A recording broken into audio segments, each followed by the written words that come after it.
ఐశ్వర్యం కావాలనుకున్నవాడు దక్షిణామూర్తిని రోజు ధ్యానం చేస్తే అంత ఐశ్వర్యం, ఆరోగ్యం కావాలనుకున్న వాడికి ఆరోగ్యం, జ్ఞానం కలగాలనుకున్న వాడికి జ్ఞానం. నేను మీకు యథార్థం చెప్పాలంటే, మీకు ప్రతిరోజు ఒక్క 2 నిమిషాలు దక్షిణామూర్తిని ధ్యానం చేయడం అలవాటైతే మోక్షము కరతలామలకము, అంత్యమునందు పరమేశ్వరుడే మీకు జ్ఞాపకం వచ్చి మోక్షానికి వెడతారు. అంత గొప్ప స్వరూపం దక్షిణామూర్తి స్వరూపం. అది శైవాగమంలో మీరు దక్షిణ దిక్కుకి వెళ్ళగానే దక్షిణాన్ని చూస్తూ కనపడాలి. ఆయన కనపడగానే మీరు అభిముఖంగా ఉండకూడదు. మీరు ఇటు పక్కకెడితే తూర్పు ముఖం చేస్తారు. తూర్పు ముఖం చేసి మీరు ఆయన పాదాల వంక చూసి నమస్కారం. పాదములను ఎప్పుడూ ముట్టుకోకూడదు.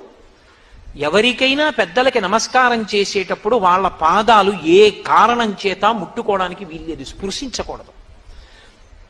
అది ఒక్క మంత్రోపదేశం చేసినటువంటి గురువుగారు అనుగ్రహిస్తే అప్పుడు ఒక్కసారి గురువుగారి పాదాల మీద తలపెట్టి నమస్కరిస్తారు. మిగిలిన సమయాలలో పెద్దలు నమస్కరిద్దాం అనుకుంటే వారు నిలబడిన చోట భూమిని ముట్టుకోవాలి. ఇలా 2 చేతులతో ముట్టుకుని నమస్కారం చెయ్యాలి తప్ప వాళ్ళ పాదాలు ముట్టుకోవడం దోషభూయి.